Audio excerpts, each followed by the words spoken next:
today. So today we're going to talk about are we going to have a market crash? Are we going to see a market crash? And we're going to go over what we're seeing when we look at the charts. And, there's so many opinions out here.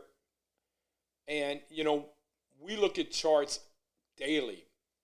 Try to predict what could happen, what might happen, try to predict the future. But to be honest with you, we were looking at the charts before COVID, and there was no indicators, and then COVID came, and boom, the hotel market crashed.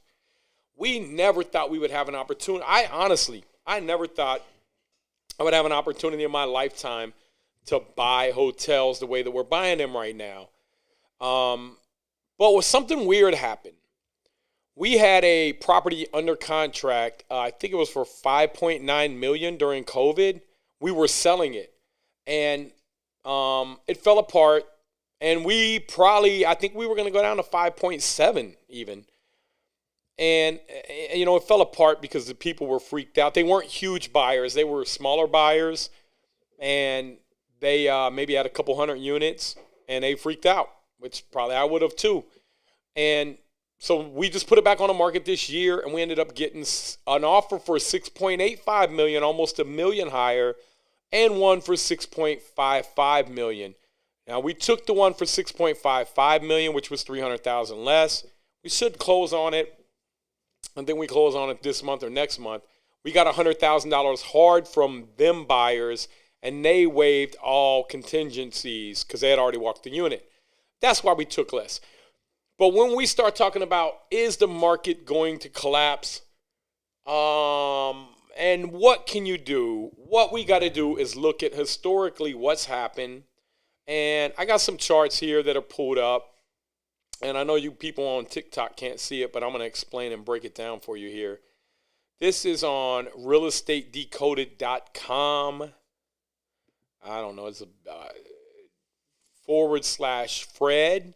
FRED housing charts /. So I always go to this Fred website here, and I do have to pull up one other thing here too, because I want to show you guys something. And this is actually in the course that we've created for you guys. We had so many people asking, do I mentor? And I was like, man, I don't have time. I don't care. It doesn't matter. My time is just, I can't. And so, over time, just kept getting all these questions from TikTok, from the Bird Group. If you guys aren't in the Bird Group, we have 100,000 people plus in there now. BRRRR Invest. Go in there, man. We're going to show you. There's so many nice people in there, and I appreciate all you guys, too. We're going to go to historical rents, and we do have a plug for this here. And here's what I want to go over. So, Matt, can you pull up these charts? You already got them up? So the people aren't looking at me? Okay, so look at this, guys. When we're talking about doing the BRRRR, what you're basically doing, instead of waiting years to save up money, you're going in and you're doing a renovation, and instead of paying yourself project management fees, you're managing the job for free. You may be even doing a little bit. You may be coordinating it. You may be acting as a designer. You may be staging it. You may even be listing the property and selling it. So you're doing all these things that are real estate related or that are related to the property. And what you're doing is you're creating value in there. So an example, we use a $150,000 property that you could go to the bank. I saved up $30,000 over 3 years. I'm going to go to the bank and I'm going to buy my first rental property. Well, I go to the bank and I found a property for $150,000. The bank says I got to put 20% down, which is $30,000. I owe $120,000 on that property. I have $30,000 in equity. I have no more $30,000, but now I have $30,000 in equity. I rent it out. The tenant helps me pay the principal, pay the mortgage. My principal reduction goes down. Principal reduction is the amount that you owe every month. You're paying your mortgage, which is principal and interest. So the interest is what the bank keeps. The principal goes against the value or against the balance. So every month by owning a property, as long as it's not going down in value, you are growing your net worth. So, you buy enough of these properties, and how do you buy more? You put your 30,000 in, your 30,000 is locked up. You can't get your money back out. You got to wait 2 or 3 more years, save up some more money. Well, with the program that we came out with, we showed you how I was able to burr from a single family home to hundreds of millions of dollars worth of real estate, being commercial, using the burr method. Now we do it on hotels. We do it on, this year so far, we probably cashed out about $7 million. Got another one we're about to pull $2 million more out of. Got another one we're pulling $2 or $3 million more.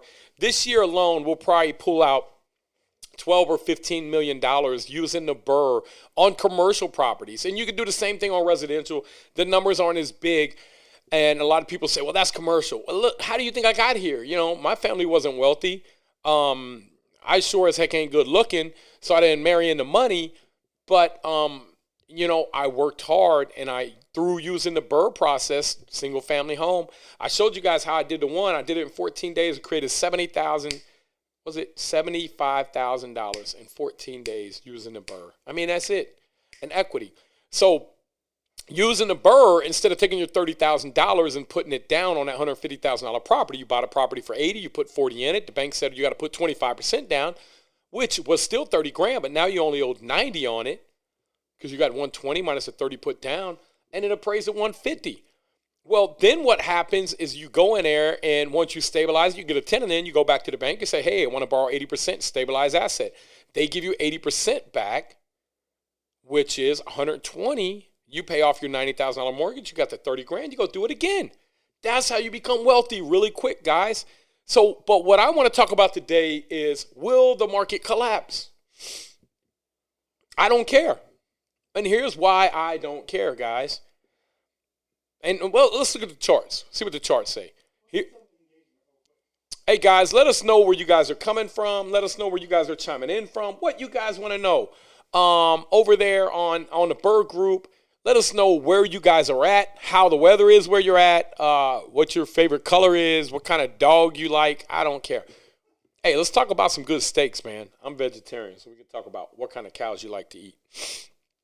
So we got your median sales price. Let me know where they're at from to Matt, and let me know what questions you guys have about the burr process, man. We got Philip in Michigan. What can I help you with on the burr process, guys? So let's look at this chart here. In 1963, quarter one of 1963, guys, you could buy, the average median sales price of a home was $17,800 in the United States. By 1980, 20 years later, it went up to 64 grand. So look at this.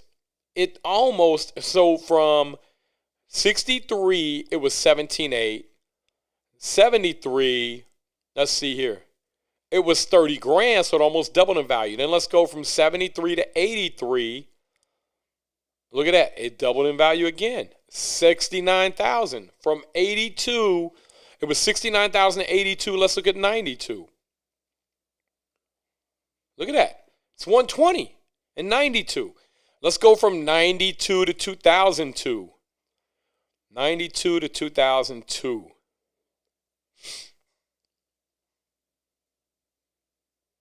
217. So look at that. Almost doubled again. Wait a minute, that's 2004, sorry.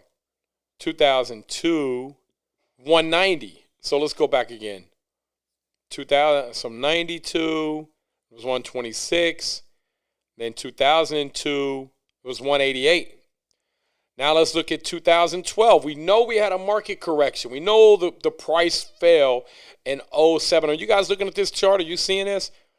02, then let's look at 02, it was 178. In 2012, it was 251. Well, let's look at 2021. Look at this. Did it double in value? No, but it's up quite a bit. It's at 374.9. That's why you want to own real estate. So look at this price peak here. You had a price peak back here right before it popped, and we had a bubble. So this could be an indicator. When you see something go up big like this, look at this, from COVID. Let's see what's going on here, guys. Let's look at some more charts. Real residential property prices. So here, look at the prices. We had a spike there. We got a similar spike going on right now. This is similar to 2008. Let's look at the house price to rent ratio. This is very important. The house price in 2008 shot up, and it was 1.66%. The rental was 160% higher than a house price, than buying a price. Well, let's look at it right now. Where is it at? We're not overbuilt. It's 130% more to rent versus buy.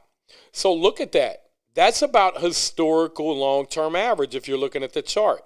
So nothing blatantly obvious right there that's going to scare me. Let's see. Can we drag this out a little more? No, that's as far as we can go. Let's look at the median sales price for new houses sold. Look at this. I mean, every year. You guys are afraid of a correction, but look at this correction that happened in 07. I mean, look at this. It was short-lived. You know, have you a little bit of reserves, man. You'll make it through the other side. You'll be fine. And I'm going to tell you what I'm more concerned about. New one-family homes for sale. Look at this. Our inventory was December of 2020. It was like down there at a low. Right now, we're probably about an average. Homes for sale, June of 2021. So we're right on 353,000 units. We're right there on average. New one-family homes sold. Look at this. Look at this. Oh, man, this is falling. So this could be an indicator that things are slowing down because look at this. Or it could be an indicator that there's just no more supply. So if there's no supply, you can't sell, right? So let's look at this here. Months supply of houses for sale. See, there's no supply, guys. That's the problem, is the supply. We got 5.9 months of inventory. Back in June of last year, we were at an all-time, August, we were at 3.5 months of inventory. A normal is about 6 months, which is we're about right now. We're still under normal. I would say 7 months is average. Owner occupied. Okay, so don't see any big charts back in 2006, 2007, 2008. But you see these inverted, one of them inverted on each other, the housing inventory estimate. If you guys are on, you guys in our Facebook group, go join if you want to see the charts we're looking at. It will be replayed, BRRRR Invest. And let me know what questions you guys got and where you guys are from. Same with you guys. Where are you guys from? Where are you chiming in from? What questions do you guys have? And I want to hear your feedback. Do you guys think the market's going to collapse or you think we're going to continue to do good? So, guys, here is why the prices continue to go up. Look at this here. See this? This here is what's called a long-term debt cycle. I need you guys to get this and understand this. I explain more about this in the course, but here is where the real money's made here. See this here? Look at your interest rates here. They were 17, 18%. They dropped them down to stimulate the economy. Dropped them down to stimulate the economy. Economy did well. They pushed it up. Dropped it down to stimulate the economy. Economy was doing bad again, dropped the rate, stimulate the economy, pushed the economy back up. What happened? Economy started coming down, dropped the interest rates, pushed the economy back up. This is called your long-term debt cycle. And you see you do it over and over and over again until you get to zero. And if we could go map this thing out, the last time that we had this type of signal here was right around the Great Depression. Now, does that mean we're going to hit another Great Depression? No. But in order for our system to work, guys, here's what we need, to be honest with you. What we need is we need to reset the debt right back up here at about 10% or 8%. How do you do that? How can you reset the debt at 8%? Because if you can do this, then the government can control the economy. There's a lever that they pull. When the economy gets bad, what do? Well, they drop the interest rates, and this stimulates a lot of spending, a lot of refinancing, a lot of people saying, man, I'm going to refinance my house, and me too, and when I refinance, I'm going to be able to pull money out. When I pull money out, what am I going to do? I'm going to go spend money at Home Depot, or I'm going to pay this painter, whatever. So let's look at, I got another chart I want to show you guys as well. Where's my other, I got one of them stands, Matt, if you're looking for a stand. Okay. He's testing something. Well, you got a picture of my belly button down here. Hey, guys, what's up, TikTok? $3.99 per square foot is going to be normalized everywhere for what? You're probably right, man. I think you're right. And what does that do? So the government needs inflation right now. Why do they need inflation? So look at this here. Here's your 5-year inflation expectation. Look at this. And they're lying. 2%. Look at this, man. We know this is wrong. So this is forward inflation expected.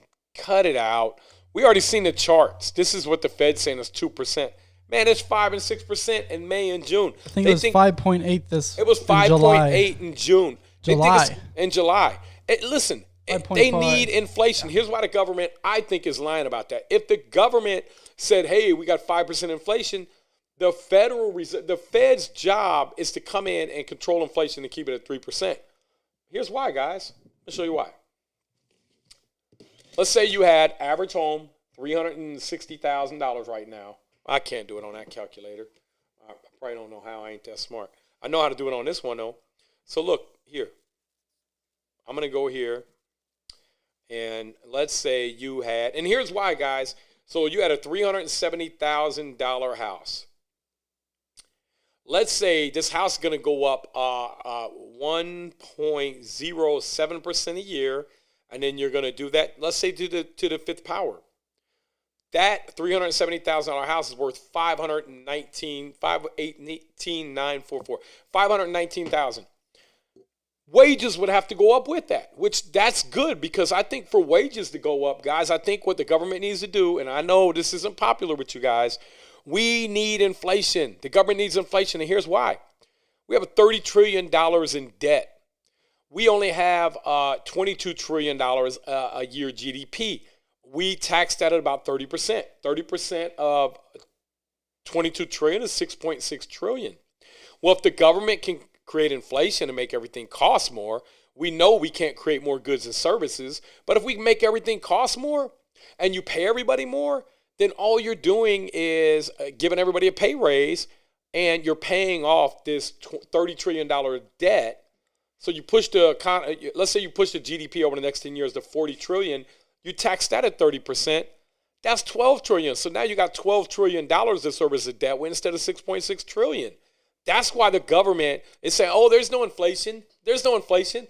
Because if they said that there was really the inflation that you're seeing, that I'm seeing, then you know what they would do? Man, they would have to raise the interest rates, which would kill the momentum on the economy. So here's your 30-year inflation expectation. They're expecting it to be 2%. Come on, man. I mean, look, we've already seen, you guys have seen, you go anywhere, and I ain't talking about the gas station. I'm talking about everything. They're saying it's temporary because of COVID, which it could be some of it, but I just think the government needs inflation. So let's look at this next chart. Look at your home ownership rate. It's right there. It's about normal. It's about your average. So there's nothing crazy high over here that looks like 6, 7, 8, where it started collapsing. The real median household income, look at this. Your household income is shot up drastically. So that means not only can they afford more, but debt is cheaper. Your household debt service payments is a percentage of disposable income. This is the biggest one. Look at this. It's the lowest it's ever been. Why? Because money is so cheap. So if you go back and you look at the 07 chart, the household debt service payments as a percentage of disposable income were 13%, guys. Right now, they're 8%, the lowest ever. So people are saving more or have more expendable income than ever. So how are we calling for a housing crisis? Look at the mortgage debt service payment as a percent of disposable income. Look at this. Back in just your house payment was 7% of your disposable income, your mortgage debt service payment. Now look at this, 7.2. Right now it's 3.4. There's no indicator there that people are over leveraged. Household owners' equity in real estate. Look at this. Their equity in billions of dollars, it was real high in quarter one of 06. It was 14.175. And it did kind of go hyperbolic. It just shot up. And right now, we've been going hyperbolic ever since 2012. We've been on almost a straight up. It was $8.2 billion in quarter one of, or wait, that's probably 800, no, that's 8.5 trillion in quarter two of 2012. And now it's 22 trillion. It may be more than that. I don't even know how to read these charts. So, I'm serious, man, because I need a mathematical degree today. These charts are crazy. Yeah, they're not crazy. I never been trained in them, but I can read them, but I don't really know like when you transfer that over. So, household owners' equity in real estate as a percentage of household real estate, huh? Owners' equity. So look at the equity. Our equity is way up there, guys. I mean, man, look at our household savings in billions of dollars. We're in good shape. So it looks like people are in good shape. It looks like the only one that's spending more than they're making is the government, which is okay. Hey, keep on doing it. But what I want you to understand, and I'm going to see if I can find this chart right here, where the historical rents, guys, here's where the wealth is made. So right now, if you're buying properties, people are saying, is it a good time to buy? Look, it's always a good time to buy. Are you buying a good deal, though? Are you understanding the area you're in? Is the area that you're in, is it going to grow? Are you looking at your demand drivers? Are you buying around, like I always like to use a paper mill? Paper mill, like if it makes toilet paper, that's fine. But if it's a paper mill for newspapers, man, probably a no-go. You don't want to be buying around there unless they got new jobs coming in, because those jobs are going to get cut and then the whole economy is going to suffer. If you don't believe me, go look at Bastrop, Louisiana. What happened when the paper mill left there? So look at this chart, though, right here. See, if you lock in long-term debt, let's look at this here. Let's say, oh, my God, I got slaughtered last time. Let's look at the market. How did you get slaughtered? Look at your rent. From 06, it was 719, 755, 783, 808, 810, 845, 867. Look at this. From 12 to 13, it went backwards $17. But then it quickly jumped and pushed through that. See, when I'm saying buy real estate, I think right now, if you're buying and you're buying in an area that has stable jobs, that has plenty of growth, where you're buying well below rebuild cost, you're not buying in a war zone, and you're putting in long-term debt on these properties, I think you're going to be okay. Let me show you what happens if you don't put in long-term debt and you're doing these ARMs. And sometimes you got to do ARMs. Like I can't find a bank that'll do a 30-year. Most of them won't do 30-year rates for us. They'll do a 10, maybe even a 15 with a 25-year AM. And what we're doing, let's look over here. What we're doing is harder to find people that are willing to do 30-year loans. So let's look over here, guys. See this here? $150,000 house, 20% down. Let's just take this down to, let's just keep it 150. 30-year loan, 4%. Your payment's $572.90. Let's just say this payment jumps back up to 8%, your APR. Look at that. Now it's $880 is your payment. Let's say it goes back to where it was at in the mid-80s at 12%. Now your payment's $1,234 versus, and guys, keep in mind the government's going to need it, $1,234 versus $572.90. So my prediction is I don't know. I do not know what's going to happen. I do not see any clear indicators saying that we're going to have a recession, that we're going to have a housing crisis. What I do see is that we do not have nowhere near enough supply, nowhere near enough inventory. We cannot build enough to meet demand. And the cost to build is a lot more than existing inventory in a lot of places. So we have people asking, with the eviction moratorium, do you see anything happening with that once that is lifted, or what? I mean, so the question was, TikTok, the eviction moratorium, do I see anything happening? So look, here's what I think is going to happen. You will have some housing free up in there. But man, I got to tell you, man, it's not Ohio. I mean, it's not Some of those states that have some of them crazy policies, yes. But in Ohio, man, we've been able to file evictions and move through with evictions for non-payment of rent ever since last August of 2020. So I think that's local. And you have to look at your local market. Well, that's rent, though. What do you think about like mortgages and all that? But it's the same thing, though. The moratorium, you don't have many people that didn't pay. And let me tell you guys thinking all these houses are going to come out in foreclosure. We have about 80 million primary resident households in the United States, 80-something million. You had 10 million of those that were in forbearance. Last December of 2020, a lot of people were trying to refi and get better rates. And they said, hey, look, man, you cannot refi if you have a forbearance, or if you're immediately, half of the 10 million people that were behind paid off and caught up their back payment. Okay, they caught it up. They had enough cash. They were just saying, hey, I'm just going to hang on to it, man, if they let us do that. And then they refinanced. So then you were down to 5 million. Within 90 days of that, you had another 3.5 million, 3.6 million, or roughly all of them but 1.5 million had caught up and had fixed their loans. So I don't see there being a bunch. And right now you have enough people out here that need houses. The main thing I'd be worried about is you have all these houses that are sitting there that aren't collecting rent. The renters are going to have to go somewhere.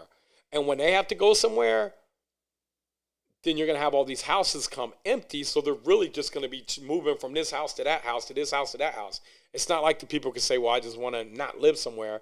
And so what you got right now is you have the 81 million millennials, 78 million baby boomers, right? And you have them coexisting. And in between them, you have me, the Gen X, 40-something million of us.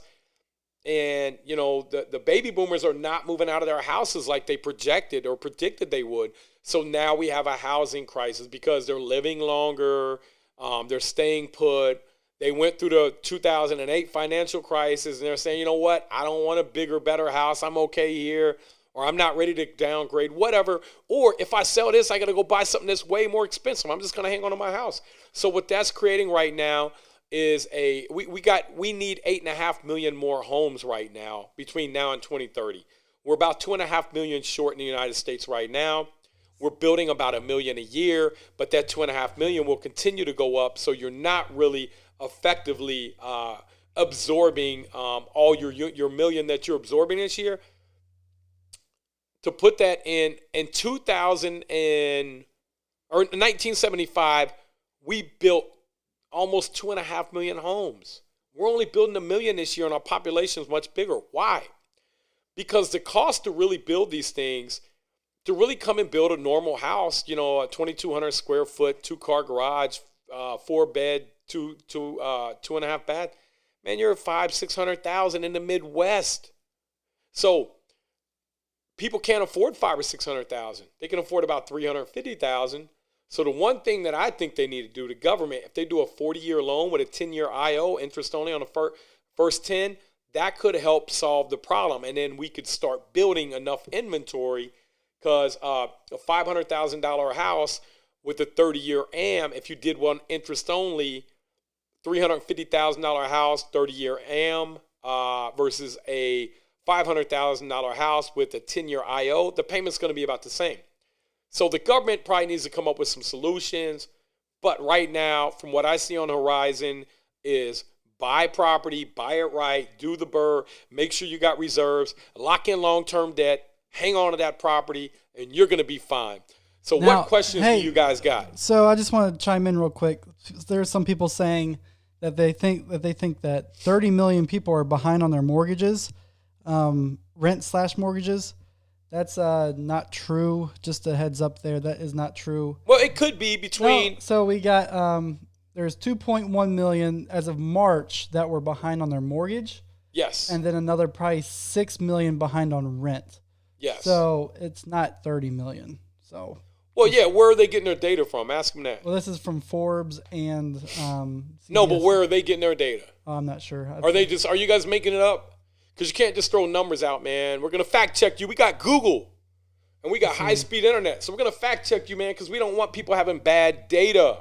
Well, this is coming from Harvard University. No, yours is good, but I'm asking where theirs from. Oh yeah, I'm just. So hey guys, look, did you hear that? Matt said there's 2.1 million as of March. The last article I read, there were like 1.6, 1.7 million houses in forbearance. So not a huge amount, even if the 1.6 million came up today, they could be quickly absorbed across the United States.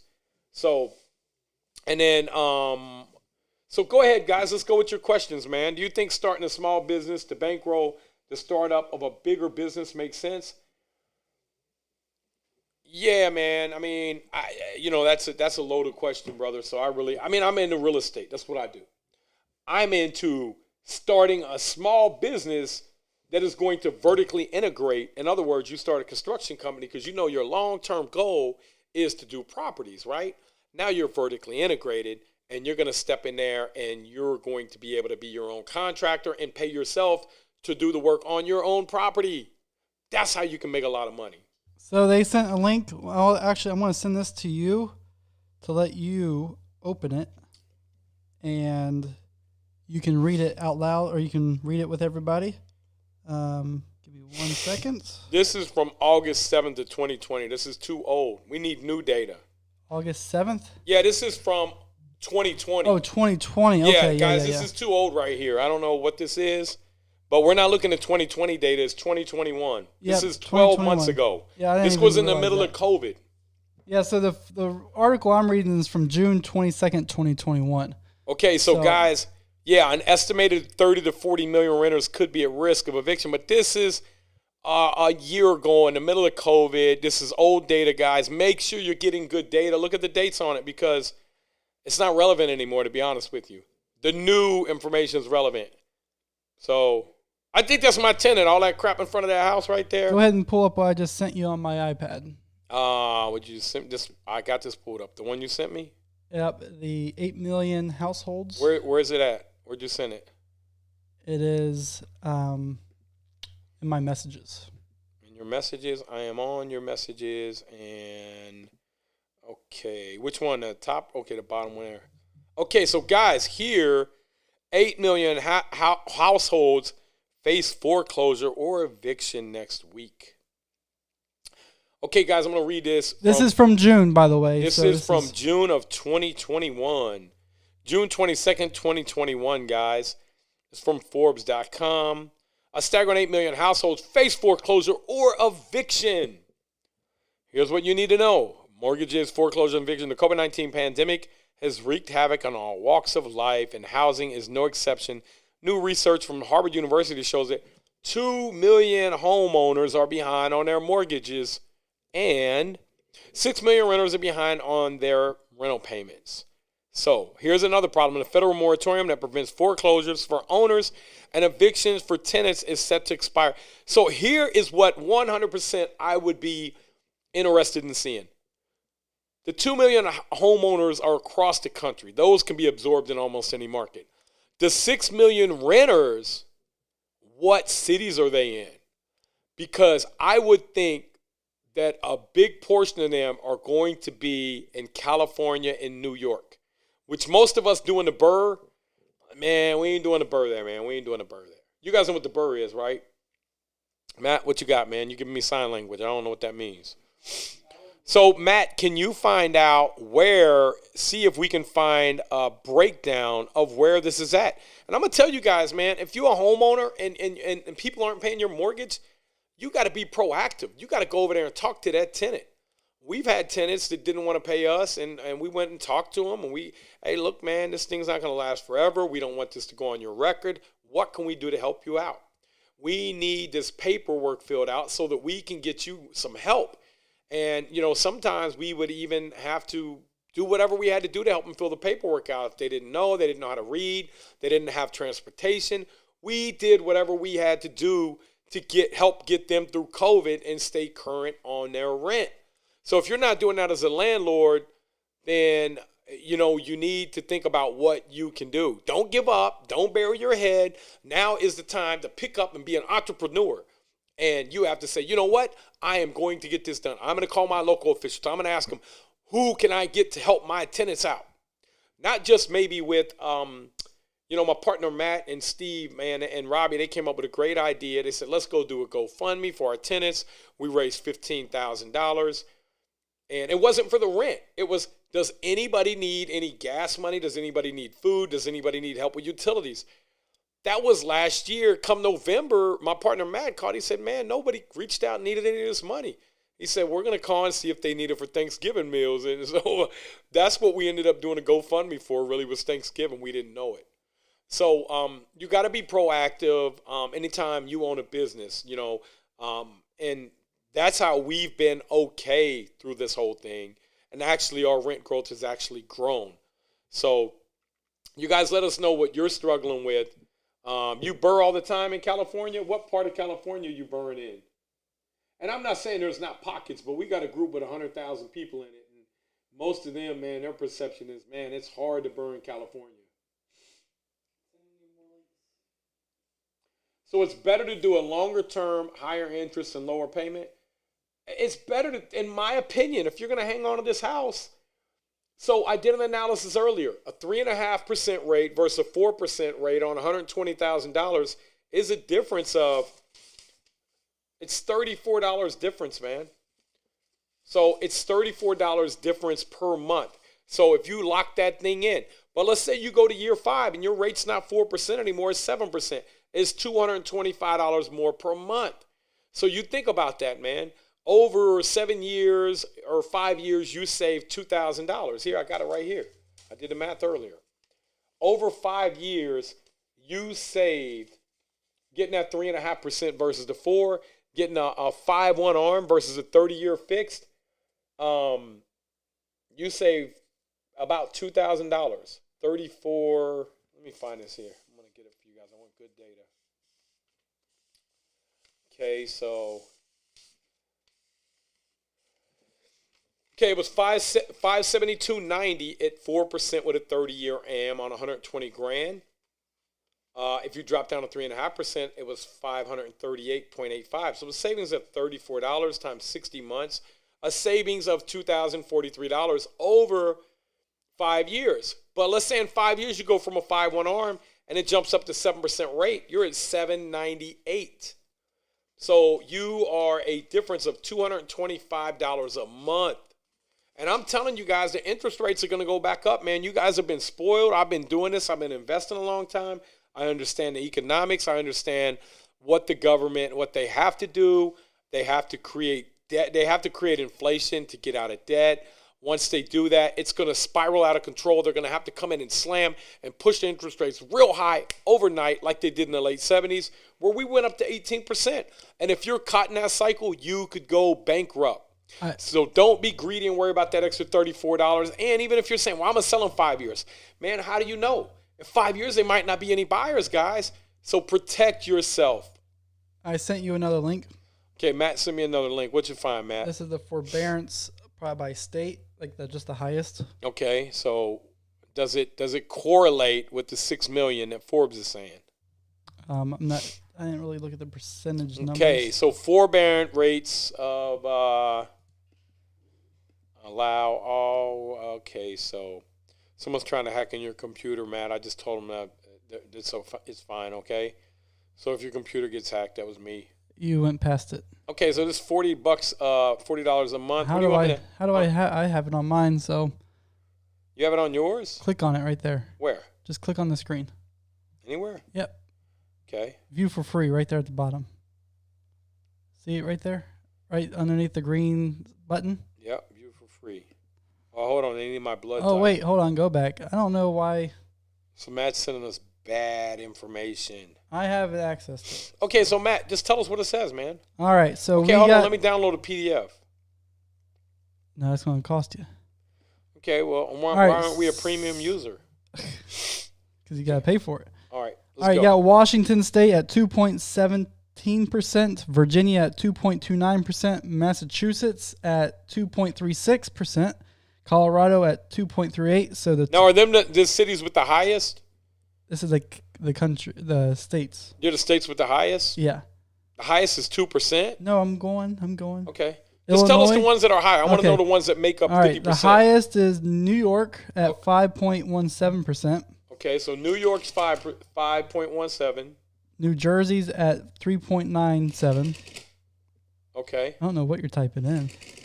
I'm adding these up. That's 9.14%. California is at 3.71. Okay.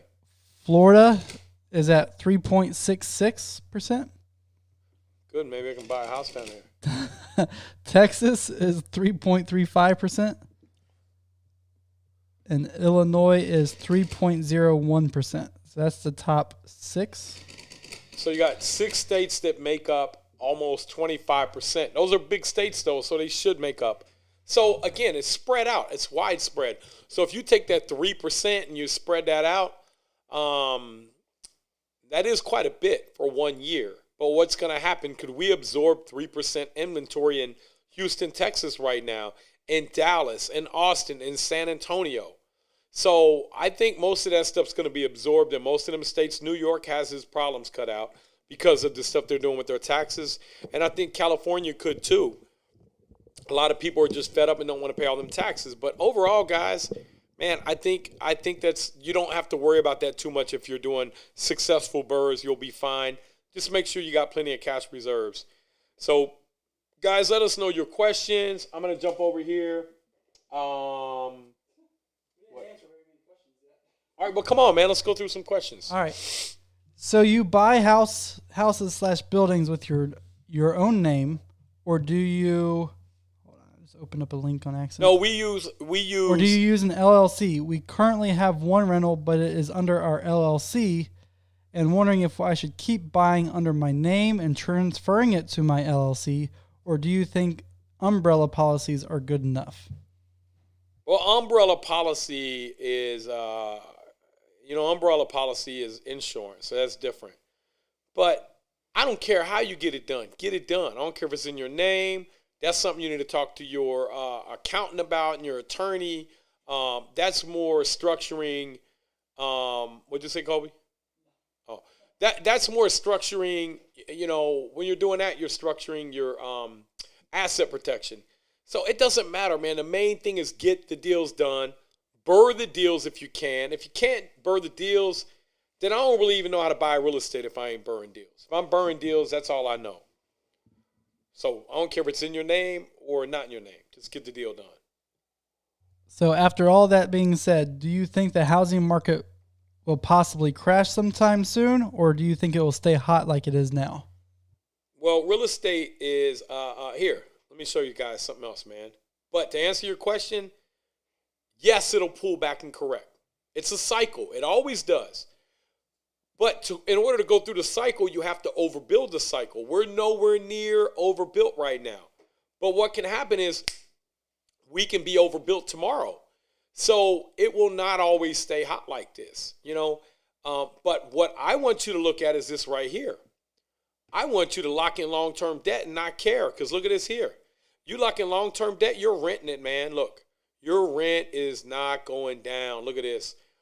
This is your average rent. Look at this. From 1940, 27, 1950, 42, 1960, 71, 1970, 108, 1980, 243, 1990, 447, 2000, 602, 2010, 810, 2020, 1,071. Look at this. No year hardly did it go down. So who cares? And then if you go back over here to the charts, let's look at our other charts over here.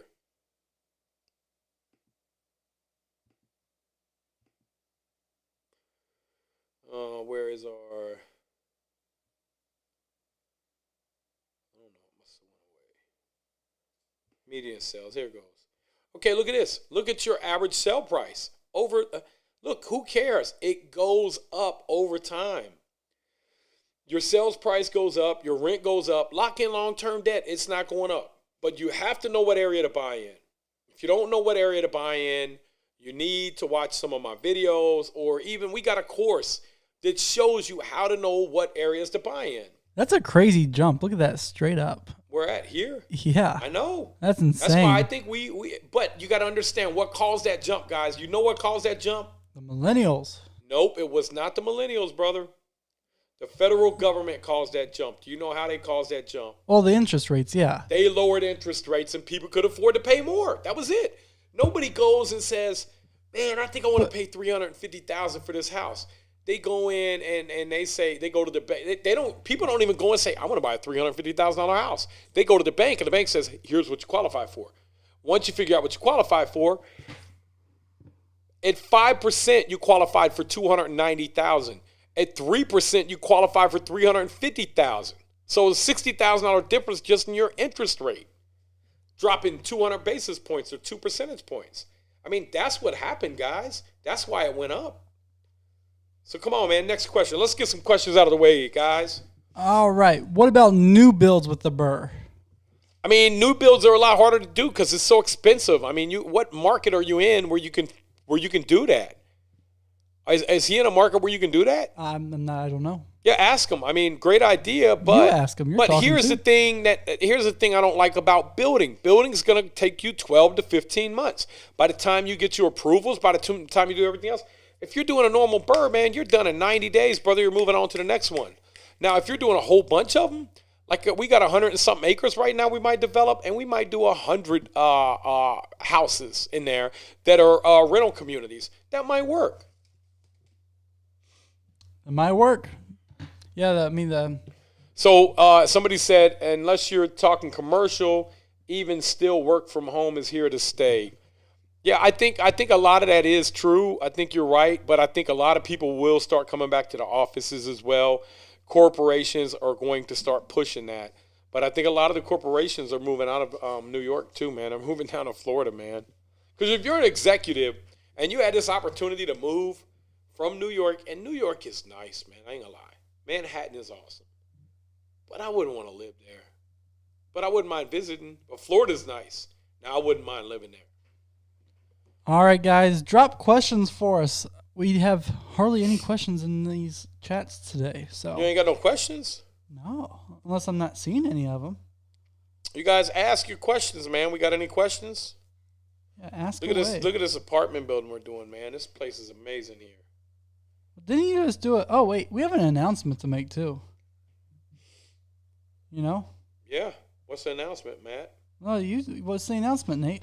The announcement. Well, you guys know we came out with the course. We did a pre-launch last month, and we are officially launching it, opening back up for sale on August the 16th. But today we do have a sign-up for you guys if you guys are interested. Matt, where's the sign-up at? Go to natebarger.com/sign-up. Can you put that in the stuff up top? I'm going to put it right here. Put it right in here, natebarger.com/sign-up, all one word. Yep. And for you guys get a special discount. Yeah, you guys get a discount, man. Everywhere else is, I think, $1,000 or $500 more. So you guys in the group. So if you guys are in a group, man, and you guys are interested in the course, go join the course. Go join the group, BRRRR. Invest on Facebook. Put that right so yours there. Is a 2.5 on a 15-year. I thought that was good. That is awesome, but a lot of people aren't going to do a 15. That is awesome. A lot of people don't do a 15, though, brother. 15 what? 15-year mortgage. Mortgage? Yeah. That's the new word. Yeah, we acknowledge our comments over here, brother, but we got, how many people we got on Facebook? We got, currently we got 43 y'all. Do you think starting a small business to bankroll the startup of a bigger business makes sense? I already answered that. So it's better to do a long-term high interest, not high interest, but you're talking 50 basis points more. I would, because I don't want to get caught in that cycle. So this guy can't sing. You don't want to join the chorus. Hey, man, I don't blame you. Central Valley. Okay, so Central Valley, I don't know where that's at. But, yeah, there are areas of California that you can BRRRR, but we're speaking historically the ones that are, the bigger areas, the more populated areas. Well, crap, I guess I should cash out refi on my rental. You told me to do so, but I don't know. 58. Bro, I can tell you why you should do that. If your property's worth 150, yes, you go get 120 out. Right now, what are you making? What kind of return are you making? That's what it comes down to. You have $90,000 sitting there making you what in equity? And if you pull that money out, what could you make with it? That's what it comes down to when you start talking about growing your money. Yeah, lots of people are at work, go live after 6 p.m. Yeah, I know, man. We will do that for you too, man. I know a lot of people are at work. We're looking for the people that don't work. No, I'm just kidding, man. Moving from Toronto to study practice law in Florida. Awesome, man. What part of Florida? Hey, what other questions you got over there, Matt? I'm on TikTok right now. We got a bunch of questions on TikTok. TikTok in the house. We are way beyond lower interest to stimulate the market. We just created money out of thin air now. Yep, you're absolutely right, brother. Do you escrow in your properties? Nah, ours are bigger. Most of the time you don't escrow in them. You know, you hate those calculators, I know, man. I like this one that makes all this noise, though. Matt, what other questions we got? I don't have any over here. Well, there's probably something wrong with your screen. Let me see if I can go into Facebook on here. Can I go into Facebook on here and see? Yeah, actually, you know what? Let me pull it up right here. Yeah, because you know Facebook, man, they always plug us with questions, so. No, we don't. There's no. Oh, here we go. Okay, we do have some. Yeah, you ain't seeing them, man. I don't know why they're not coming in. All right, man, somebody dropped me from their friends list. I only got 4,999 friends. All right, who's the lucky friend? Colby, you want in? I'm going to add you in, Colby.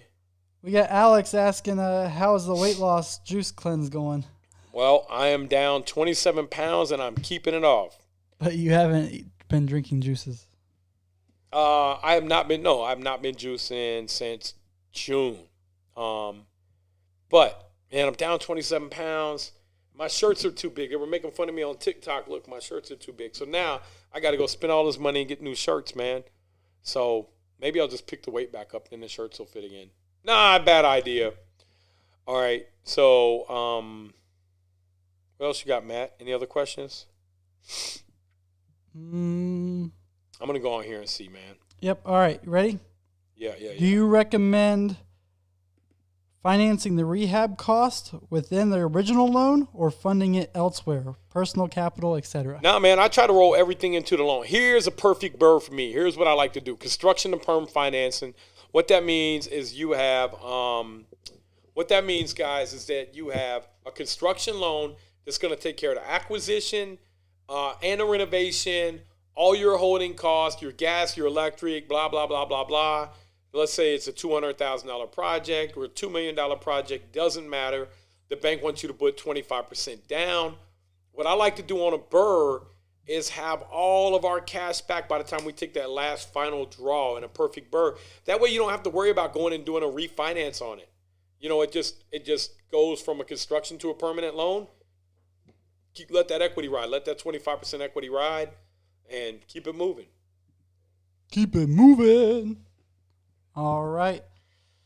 Are personal loans good to get going or something to stay away from? Are personal loans what? Good to get going or something to stay away from? Like, should you use a personal loan or should you just stay away from typically you're going to have to in the beginning. Nobody's going to be like, oh, you've never ran a business before. I'll take a chance on you. So you're going to have to personally guarantee it. That's why you really got to know what you're doing before you jump into it. Because if not, you can get hurt pretty bad, man. I don't know what's going on with this thing, but it ain't working over here either. Mine ain't. Hey, guys, can you let us know where you guys are at if you are on? And then TikTok, you guys got any other questions? Should I do a property management company? Hold on. So when housing, stock market, and crypto bubble burst at the same time, that's when the fun begins. I mean, listen, man, art in motion. You can sit here and speculate that that's going to happen. It may. I think the crypto already did. Crypto maybe did, but I think it came back. I think it already crashed. Where's Bitcoin? I think it's like 38, 40. No, that ain't crashed. Bitcoin going to $5,000 a crash. 38 cent a crash, bro. It's doing great. It was at, what, 60? That's cut in half. This guy says, my ideas on inflation as it pertains to national debt is idiotic. Okay, well, here's what I want you to do. I want you to go back and I want you to study the 1940s and see what the government did. They inflated their way out of debt. I want you to go back and I want you to study the late 70s, early 80s and see how they inflated their way out of debt. And then I want you to come in here and I want you to tell us what you learned today. And I want you to go buy my course because obviously you have a lot to learn. But I'm open to your opinion too. Let me know what you got. How should I start in real estate if I have $500,000 houses or apartments? Depends on your experience, man. I would not jump in. I mean, it depends on your experience. I would much rather jump into a larger apartment deal, but you got to have experience to do that. You know, I wouldn't take just $500,000 if that's my life savings and do that, unless you are really knowledgeable. And then I would diversify and put that maybe over a couple properties. But if you know real estate, you're vertically integrated, you've been doing that stuff for a long time, man, you already know what to do. All right. So if you guys want into the course, it is natebarger.com/sign up. And for the people in the Burr group, you get a discount. You want to know what that discount is? Maybe. Nate, what's the discount for the Burr members? It's only $9.97, brother. So it's $500 off. All right, so man, I'm not seeing this stuff, man. Is this like your internet? No, I see it. Huh? I got it on mine. I can't even see the live thing's not up, man. So I got it. Mine's not. Mine's just showing me sitting here looking at this microphone, not even moving. Yours is. Are you on the iPad? Yeah. I don't know. That's my. It's your ghetto iPad, man. Sorry. He got it from Walmart on Black Friday. Massachusetts. There goes my son, first day of school, coming back. All right. Cheers. If you do want to get the course, go to that link, natebarger.com/sign up. What's up, buddy? How was your first day of school? The coupon code. Hey, Caden, go ask your mom if she can take you up there. The coupon code is group. 3 o'clock already? Group Dang, is. you're late. Group is the code for the $500 discount. All right, guys. Any other questions? Are tax liens a good way to obtain/invest in acquiring properties? Are tax liens good? Yes. If you know how to work tax liens, man, I'm going to tell you guys what. Me and Mike bought a 19-unit apartment complex for $3,000 at a tax sale. We had to put about $425 in it, but it's worth about $1 million right now. So, and we got a $6,750 a month triple net lease on it. It's probably worth more than that. It's probably worth $1.1 million, $1.2 million with that lease. That's pretty good. Yep. That's not pretty good. That's really good. So think about that, guys. We get $6,750. 6,750 times 12. We got a little expenses out of that. Maybe the roof. That's $81,000 a year. Minus, let's say, $3,000. We don't have any management. We own a management company, so we don't charge for that. That's $78,000 divided by 0.06.5. Man, that thing's worth $1.2 million. We only owe about $400 on it. So, what other questions you guys got? I can't see nothing on here, man. I got it. So, should I create a property management company to collect rent? Yeah, I think you should, because if you're going to start doing it, you want to separate the two. You want to know how much money. You want to keep each business accountable. Otherwise, you're just spending the money and you don't know where it's going. You want to say, hey, I'm going to allocate 10% or 8% or whatever to my management company. Then one day your management company is going to have to run on its own. Same with your construction company, so on and so forth. I've been hitting wholesale, driving around, leaving ads on doors, and nothing has happened yet. You got to drive around more. You got to find more doors. Go to natebarger.com/prop stream. Go, listen, brother, free 7-day trial, and you get 50 leads on there, man. And try that out. If you like it, sign up. If not, cancel it. Try that out, brother. That's what I would do. All right. I'm doing a Burr right now. 3-family paid $240, put in $130, just got appraised for $504. Woohoo! Refinancing now, 5 months done. Man, that's awesome, brother. Congrats, man. Who is that? That's in the group? That's John Rodriguez. You hear that? John is all in for 340? And he just appraised at 5 what? Well, he's 240, so 370. He's in for 370, and it just appraised at what? 504. 504. So he's going to go pull probably 400 out. He's going to have 10,000 in closing costs. He's going to get 390 out, and he's in for 374. So he walks away with 15,000 in his pocket. His pocket going to look fat. But if I was you, I would keep that 15,000 in reserve, most of it anyways, unless you did like a phenomenal job. I'd still keep 10,000 of it over there. And I'd take 5,000 of it and go buy some more property, put that towards buying some more property. All right. Hey, honey, thank you. You need my car? Hey, crush it today, man. I'm proud of you, son. Okay, I'll see you later, buddy. My son, man, he going out. Just a beast, man. Baseball beast. All right. Confirm Kyler to Colby Tyler. I got you, bro. Requested. I'm back up to 5,000 friends. Now someone unfriend me. If you guys are my friends, unfriend me. What do I need? More space. What do I need to look for in a CPA for taxes? You got to know what to ask them. And that's something that, listen, man, I ain't going to keep saying this, but we covered all this in the course. You got to know what to ask them, because if they do not know the macro schedule, if they do not know how to do accelerated depreciation, man, I'm not going to say they ain't your friend, but, man, they ain't your friend. They're not really. It takes somebody. What I've learned about being a professional is I don't care how many degrees you got hanging on your wall. What it comes down to is a personality type. It comes down to, is this person willing to go the extra length and learn what they need to learn? So you're looking for that guy that's going to the conferences, is staying up on the new codes, that can tell you how to keep from paying taxes. Man, that's quite honestly, that's what you need. Man, I'm not going to say they ain't your friend, but, man, they ain't your friend. Awesome. They're not really. It takes somebody. Let me check. What I've learned about being a professional is I don't care how many degrees you got hanging on your wall. Okay, what it comes down to is a personality type. It comes down to they ain't your friend. Awesome. They're not really. It takes somebody. What I've learned about being a professional is I don't care how many degrees you got hanging on your wall. What it comes down to is a personality type. It comes down to they ain't your friend. Awesome. They're not really. It takes somebody. What I've learned about being a professional is I don't care how many degrees you got hanging on your wall. What it comes down to is a personality type. It comes down to they ain't your friend. Awesome. They're not really. It takes somebody. What I've learned about being a professional is I don't care how many degrees you got hanging on your wall. What it comes down to is a personality type. It comes down to it takes somebody. What I've learned about being a professional is I don't care how many degrees you got hanging on your wall. You know what it comes down to is a personality type. It comes down to it takes somebody.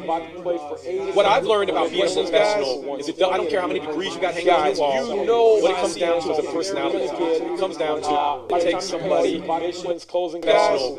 I don't care how many degrees you got to walk away with about 146 down to 45, 26,000 down to. You got to take short term capital gains on that, which is professional. I don't care. You're walking away with $15,000 for your lives. I know what you're saying. I wouldn't do one for that. I'll make double it. You're walking away with $15,000 for your lives. In our scenario, what we like to do is I wouldn't do one for that. Make double it. You're walking away with property. In our scenario, what we like to do is I wouldn't do one for that. Make double it. You're walking away with property. In our scenario, what we like to do is I wouldn't do one for that. Make double it. You're walking away with in our scenario, what we like to do is no best. You're walking away with in our scenario, what we like to do is no best. You're walking away with in our scenario, what we like to do is no best. You're walking away with in our scenario, what we like to do is no best. You're walking away with in our scenario, what we like to do is I want to get into a apartment. walking away. Rest is going. Regular like single family. I want to get into an apartment. Rest is going. Regular like single family. I want to get into an apartment. Rest is going. Regular like single family. I want to get into an apartment. Rest is going. Regular like single family. I want to get into an apartment. Rest is going. Regular like single family. I want to get into an apartment. Rest is going. Regular like single family. I want to get into an apartment. Rest is going. Regular like single family. I want to get into an apartment. Rest is going. Regular like single family. I want to get into an apartment. Rest is going. Regular like single family. I want to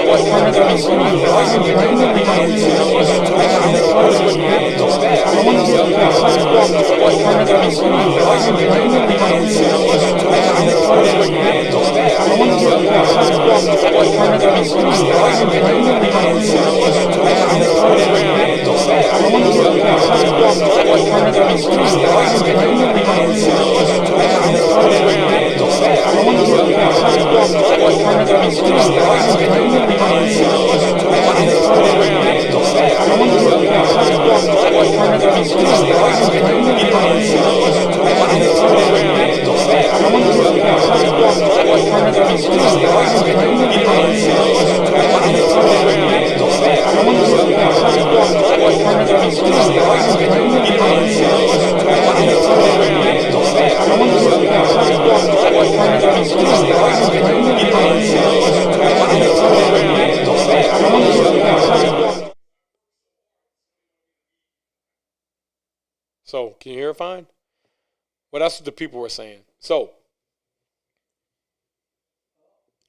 yeah. So you probably need, whenever we go live on that, the camera. I don't know if you can do the camera. Is this camera going to go out too? You can only use that camera for like 30 minutes, can't you? Okay. Yeah, but it says that. But, dude, you got 17 people on there. We usually have, 50, 60, 80 people on there. So, no. So, we're going to jump back over here to TikTok. What other questions y'all got? We got time for 2 more questions, and we got to get off of here. Tax liens are a dirty business. Man, they could be, man. But you know what? When you say dirty business, I don't know, man. I don't know what you're talking about there. But I've been hitting, okay, so that website, it said that website is fraudulent, Matt. You must have given, hey, man, you probably put the wrong thing in. It's natebarger.com / Sign up. SIGNUP. So I hope it ain't fraudulent. It's our website, man. Somebody hacked it. Where can I find I think that's probably the guy that's been saying you're a scam artist. No, that's not him. No, man. Oh, okay. Oh, he may be talking about, okay, so you may be talking about the other one. Let me type this in for me. It's natebarger.com / Sign up. No, I think he wants the other one. Lending? PropStream. Oh, PropStream. Yeah, PROPSTREAM. Hey, guys, any other questions over here? Payment is $840 and I rent for $1,300. That means you're making about $200 a month, man. You got some other expenses. The $840 is probably principal, interest, taxes, and insurance. Good job on that, brother. Were you able, PC Auto Works, were you able to burr that? Bitcoin's 44,000, Matt. So, Matt, you want to sell your Bitcoin for 38,000? This guy has 44,000 for it. No, I'm good. I don't have any. I think I got some Bitcoin a little bit. All right, so anything else, guys? Anything else, Matt? Nope. All right, guys, we're going to jump off here, man. Thank you guys for tuning in today. We appreciate it, and we will see you guys soon. Now look at the other camera and tell everybody else goodbye. Thank you, guys. We'll see you guys.